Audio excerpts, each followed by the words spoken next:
Hello po! Kamusta po kayo mga kababayan? Ay yung lingkod po ay nagbabalik po muli at tayo po magkomentuhan dito po sa Tambayang Makabayan. Ang inyong pong lingkod, si Kamanong po. Magumpisa na po tayo. Komentuhan po natin ang tuloy-tuloy po na pagbagsak ng ating ekonomiya at pagbaon po sa napakalaki pong pagkakautang at napakaraming problema po tayo dinala ng pamahalaan po na tinatawag pong lupin at tinatawag din po ng kanyang kapatid na bangag at bongit di umano. Ito po. At ano naman kaya ang isasagot dito ng tagapagsinungaling ng Malacanang? Ito po, umpisahan na po natin kung saan po tayo dinala na mag-aapat na taon ng pamahalaan po na tinatawag di umanong lupin. Umpisahan na po natin.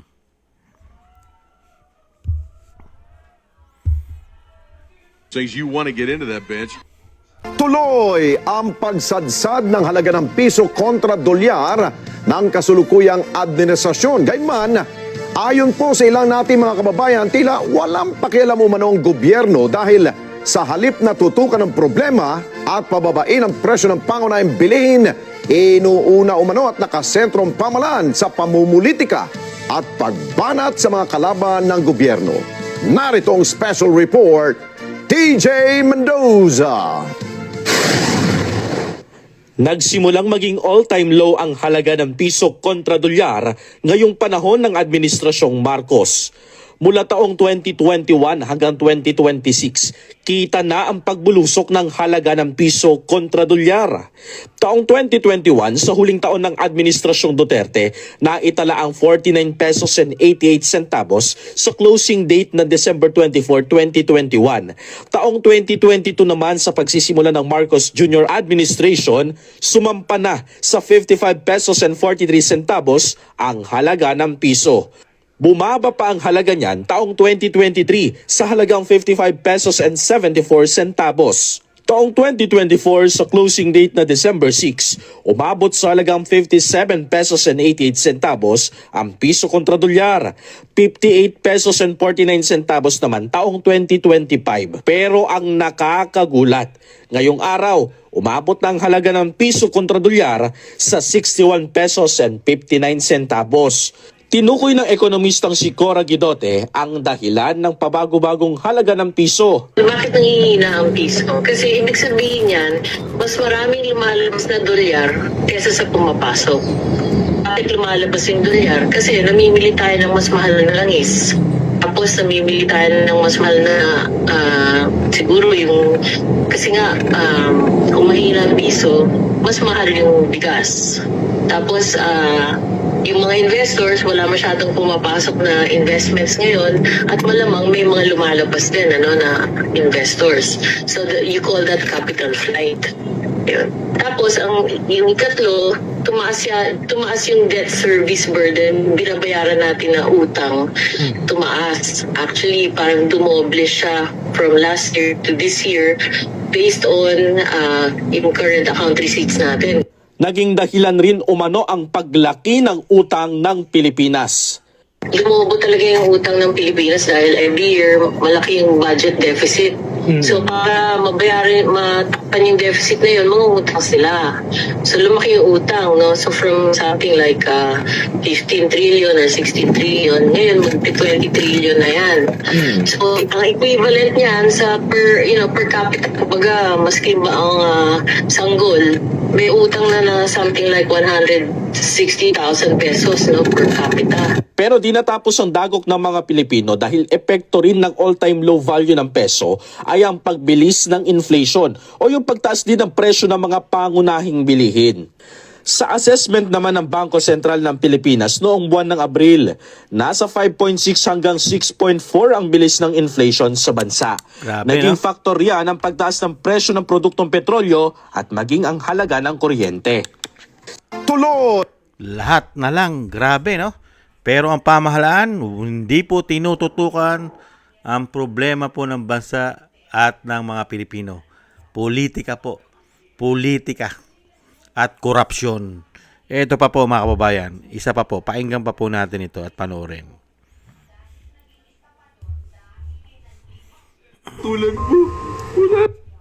Higit na umano ng administrasyon ni Pangulong Bongbong Marcos ang tatlong nagdaang administrasyon pagdating po sa pangungutang ng bansa. Ayon po sa Ibon Foundation, hanggang noong March 2026 na itala sa halos 18.5 trillion pesos na po ang utang po ng Pilipinas. Kung susumahin, nasa 126.6 billion pesos kada buwan ang average na nadaragdag sa utang po ng Pilipinas. Mas malakas umano ang pangungutang ng Administrasyong Marcos kung ikukumpara sa administrasyon ni na dating Pangulong Gloria Macapagal-Arroyo, dating Pangulong Noynoy Aquino at dating Pangulong Rodrigo Duterte. Dahil sa tumataas na utang po ng bansa na pupunta lamang sa pagbabayad po ng interes, ang malaking pondo ng pamahalaan sa halip na napakikinabangan sa serbisyo publiko. Sa pagtaya po ng Ibon Foundation, maaabot mga kapuso, makinig kayo, umaabot po ang utang ng bawat pamilyang Pilipino sa halagang 663,148 mga kapuso per Filipino family. Higit na umano ng administrasyon ni Pangulong Bongbong Marcos ang Grabe, no? Nahigitan niya na lahat sa pangungutang, mga kabayan. Hinigitan niya pa yung tatlong presidente, si Gloria, si Pinoy, at si dating Pangulong Duterte. At lolobo pa ang utangin nila. Dahil nga po, napakalaki na po ng binabayaran, interest pa lang ng mga inutang. At ang isa pa, wala na pong pumapasok na malalaking investor sa ating bansa. Kaya nga po sinasabi po ng nagsusuri, mga kababayan, mas malaki po ang lumalabas na dolyares sa ating bansa kaysa pumapasok. At ang pinakamasakit pa, binabayaran natin ay napakalaking interest na.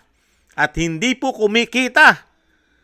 Nangungutang lang po ang ating bansa para pantakip. Hindi po solusyon. Mga kababayan, hindi solusyon sa problema ng bansa. Grabe, no? Pero yan po ay hindi po yan pinoproblema ng administrasyon ngayon. At wala rin po tumututok dyan ng malalaking mainstream media sa malaking problema ng bansa, lalong-lalo sa pagkakautang. At lalong-lalo po sa walang pumapasok na mamumuhunan sa ating bansa. At lumalago at lumalaki, palaki ng palaki ang inflation ng ating bansa. At tuloy-tuloy po ang kahirapan ng ating bansa. Dahil sa ganito pong klase ng paglilingkod na ginagawa po sa atin. Paglilingkod, pamumulitika, at ang pera ng taong bayan ay dinala po sa massive at grabing korupsyon, sindikatong korupsyon. Kaya po nakakalungkot, mga kababayan. At patuloy pa. Kaya nga sinasabi po ng ating po mga eksperto, lalaki pa ng lalaki ang uutangin. Papalo po yan ng mahigit 20 trillion. Kaya nga po, breaking the record po ang ginagawa po na tinatawag pong Lupin, na tinatawag po na bangag ng kanyang ate. Dire-diretso po ito. Kaya po ang utang ng bawat Pilipino at bawat pamilya na Pilipino ay pumapalo na po ng 600 plus thousand. Baka po abutin pa ng 1 milyon bawat isang pamilyang Pilipino ang magiging utang natin dahil tuloy-tuloy po ang ginagawa nilang pangungutang. Lalong-lalo na po 2027 meron naman pong budgeting at grabe na naman po ang ipopondo nila riyan. Bakit po? Malapit na po ang politika. Kailangan po ng pamumulitika. At syempre mga kababayan, puwera pa yung mga nanakawi nila, di umano. At wala na pong pakialam ang gobyerno natin. Hindi na po sila, kasi wala na eh. Wala na po sila magagawa. Komento ko po, opinion ko, wala nang magagawa itong gobyerno ito dahil 1 taon na lang mahigit sila sa kanilang kapangyarihan. Paano mo maibabalik sa normal ang bansa? Yung dating iniwanan ni dating Pangulong Duterte, 49 ang palitan ng piso sa dolyar. Ngayon, 61 plus o magsi-62 pesos. Paano mo maibabalik yan? Walang pumapasok sa iyo ng malalaking dolyar. Puro palabas. Kaya bagsak ang piso. Sige nga. At wala na pong nagtitiwala sa bansa natin na mag-i-invest. Walang mga investor na malalaki. Magtitiwala ka ba sa bansa natin na ang Pangulo mo may issue ng pulburon at tinatawag pang lupin, di umano, at grabing pamumulitika at nagpatapong pa ng Pangulo sa dayuhan na ICC at pumutok pa ang issue na ginamitan pa ng pera ng taong bayan, yung pagpapatapon sa ICC, ayon po yan sa mga tauhan at mga ex-soldiers ni Saldico. Hindi po ba? Kaya nakakalungkot lang po mga kabayan. Bakit po? Yung ating tagapagtanggol at dapat ay nagbabantay sa nangyayaring lalong-lalo po sa pagnanakaw na ginagawa ng mga politiko sa ating bansa, wala po tayong maasahan ngayon sa kanila. Hindi po ba? May inaasahan po ba tayo? Sa magtatanggol sana na sana hindi ganito nangyari sa ating bansa. Lumala ng lumala ang korupsyon, pero wala po tayong inaasahan sa mga pinag-aral natin. Binuhusan natin ang ating buwis para mag-aral, para sabihin na sila'y protektado tayo, na sila'y maglilingkod para sa taong bayan at protektahan ang ating buwis. Tulog na tulog po sila. Pati po yata ang Korte Suprema ay walang magawa dito po sa massive at pahirap na ginagawa sa atin pong bansa at sa ating mga Pilipino. Tahimik din po yata at walang magawa ang Korte Suprema, lalong-lalo po ang ating mga men in uniform. Dahil kumalat po kasi ang virus.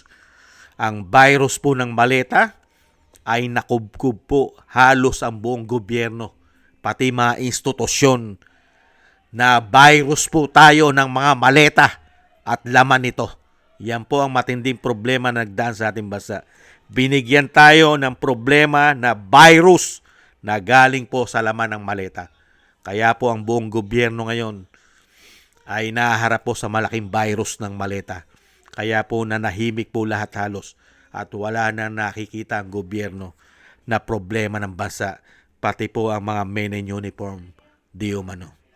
Kaya po kailangan po natin magtiis at umaasa po tayo na ipagkaloob po ang isang agila na manggagaling sa Mindanao.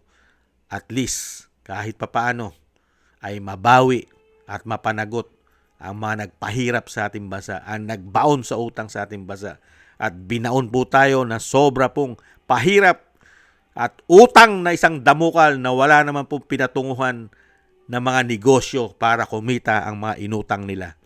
Hindi po ba? At yung mga ninakaw nila, yan po ang napaka-importante na sana po'y maibalik. Lalong-lalo po yung sinasabi po natin may kamay na bakal, may tapang at malasakit sa Pilipino, at mapanagot po ang mga hayop na yan. Maraming salamat po mga kabayan. Tiis-tiis lang po tayo. Talagang dinala po tayo sa pagkakabaon ng mga politikong sakim at ganid sa kapangyarihan at pera. At wala pong pagmamahal sa bansa at sa Pilipino. Kawawa po tayo. Tiis-tiis lang po tayo. Maraming salamat po sa nagusto po natin Tambayang Makabayan sa YouTube at TikTok. At ganun din po sa ating mga subscribers. At sa mga nagko-comment, like, share, subscribe. Thank you po sa inyo. Shoutout po sa inyo lahat. At shoutout din po sa mga nagbibigay po ng tulong at biyaya.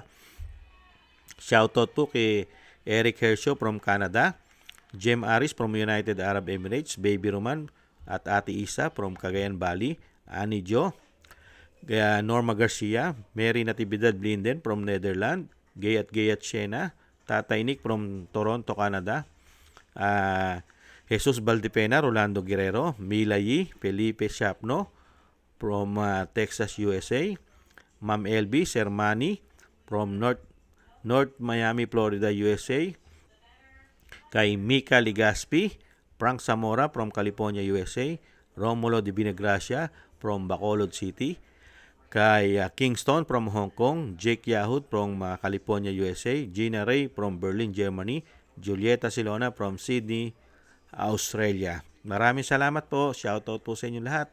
Ingat-ingat po kayo, lalo-lalo po sa inyo pumapagawa. At God bless po sa inyo lahat. Tiis-tiis lang po tayo mga kababayan. Ingat-ingat po kayo. Bye-bye.